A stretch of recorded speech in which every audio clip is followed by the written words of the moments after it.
Hi everyone. ఈరోజు మనము 5th class maths magic work book semester 2లో 10th చాప్టర్ టైం దీనిలోని వర్క్షీట్ల గురించి తెలుసుకుందాం. 10th chapter time worksheet 1. మొదటగా కంప్లీట్ ద టేబుల్ దీని గురించి తెలుసుకుందాం. Starting time 3, ending time 11. మధ్య డ్యూరేషన్ ఎంత ఉందో తెలుసుకుందాం. మొత్తం డ్యూరేషన్ 8 hours ఉంది. Next starting time 10, ending time 4, duration 6 hours. Starting time 10:40, ఇక్కడ మనకి ఎండింగ్ టైం ఇవ్వలేదు, డ్యూరేషన్ మాత్రం ఇచ్చారు 3 hours 45 minutes.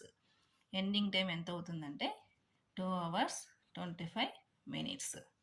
Next one starting time 5 PM, duration 7 hours 20 minutes. Ending time ఎంత అవుతుందంటే 12 hours 20 minutes.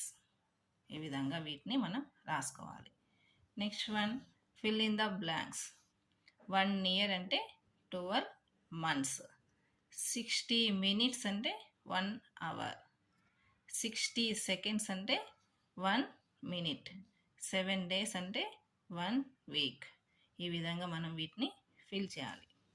Next one draw the hour and minute hands on the clock in the represented time. ఇక్కడ మనకి clock ఇచ్చారు, ఏ విధంగా వాటిని fill చేయాలనేది మనము గీయాలి. 11 hours, ఈ విధంగా 11 hours మనము డ్రా చేయాలి. నెక్స్ట్ 4 hours 30 minutes, ఈ విధంగా చేయాలి. నెక్స్ట్ 1 hour, 7 hours 45 minutes, ఈ విధంగా మనము టైంని మెన్షన్ చేయాలి. Next one convert the 12 hours time into 24 hours time. 12 hours టైంని మనము 24 hours టైంలోకి కన్వర్ట్ చేయాలి. ఇది మార్నింగ్ టైం కాబట్టి సేమ్ యాజ్ ఇట్ ఈజ్ అట్లే రాయాలి. AM ఉన్నప్పుడు యాజ్ ఇట్ ఈజ్ అట్లే మనము రాయాలి. ఇక్కడ 9 AM అంటే 9 అనేది అట్లే రాసేయాలి. నెక్స్ట్ ఇక్కడ PM అని వచ్చినప్పుడు మనం దాన్ని కన్వర్ట్ చేయాలి. 11:25 PMని మనము 23 hours 25 minutes అని ఈ విధంగా రాసుకోవాలి. నెక్స్ట్ 9 hours 45 minutesని 21 hours 45 minutes అని ఈ విధంగా రాయాలి. Next one convert the 24 hours time into 12 hours time. 24 hours టైంని 12 hours టైంలోకి కన్వర్ట్ చేయాలి. 13:50, దీన్ని మనము 1 hour 50 minutesగా రాయొచ్చు.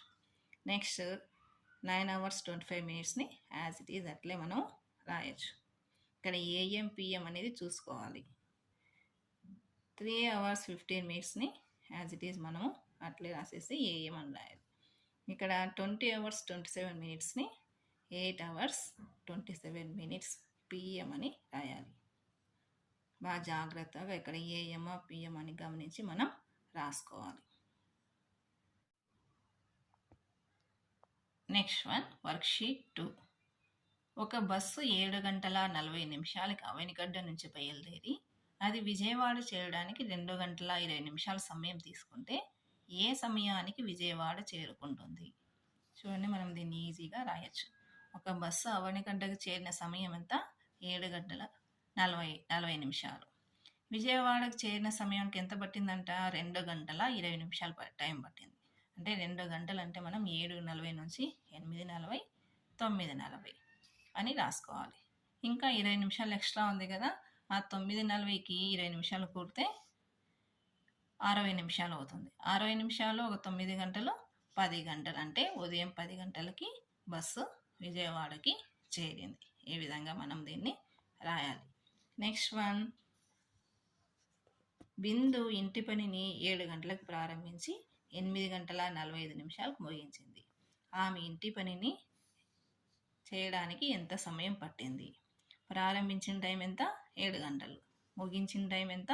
8:45. అంటే ఎంత సమయం పట్టిందంటే 1 గంట 45 నిమిషాలు.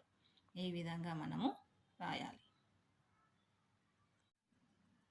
నెక్స్ట్ వన్ సరళ మొదటి రోజు 5:45, రెండవ రోజు 6:15 పనిచేసి గోడకు రంగు వేసింది. 2 రోజుల్లో ఆమె పని చేసిన సమయం ఎంత? దీన్ని మనం ఈ విధంగా స్టెప్స్ వేసి రాయొచ్చు. సరళ మొదటి రోజు రంగు వేసిన సమయం 5 గంటల 45 నిమిషాలు. నెక్స్ట్ రెండో రోజు రంగు వేసిన సమయం 6 గంటల 15 నిమిషాలు. మొత్తం రంగు వేసిన టైము మనం దాన్ని ఈ విధంగా రాసుకుంటే 45 నిమిషాలు, 15 నిమిషాలు, 60 నిమిషాలు అయింది. 5 గంటలు, 6 గంటలు, 11 గంటలు. ఇక్కడ మనకి 60 నిమిషాలు వచ్చింది కాబట్టి 60 నిమిషాలని గంటలోకి మార్చుకుంటే 1 గంట అవుతుంది. 11, 1, 12. మొత్తం ఎన్ని గంటలు వేసింది? 12 గంటలు ఆమె రంగు వేసింది. ఈ విధంగా మనము రాయొచ్చు. నెక్స్ట్ వన్, పాఠశాలలో ఫుట్బాల్ ఆట 90 నిమిషాల పాటు సాగింది. అది 5 గంటల 30 నిమిషాలకు ముగిసింది. అయితే ఆట ప్రారంభమైన సమయం ఎంత? మొత్తం ఆట 90 నిమిషాలు జరిగిందనమాట. అంటే 1.5 గంట పాటు జరిగింది. ఎన్ని గంటలకు అయిపోయింది? 5 గంటల 30 నిమిషాలకు అయిపోయింది. అంటే ఎన్ని గంటలకు స్టార్ట్ అయిందని మనం చెప్పచ్చు. ఈజీగా మనము ఆట 4 గంటలకి మొదలైందని మనము చెప్పవచ్చు. 4 నుంచి 1.5 గంట అంటే 5.5 గంట. ఈ విధంగా మనం దీన్ని సాధించవచ్చు.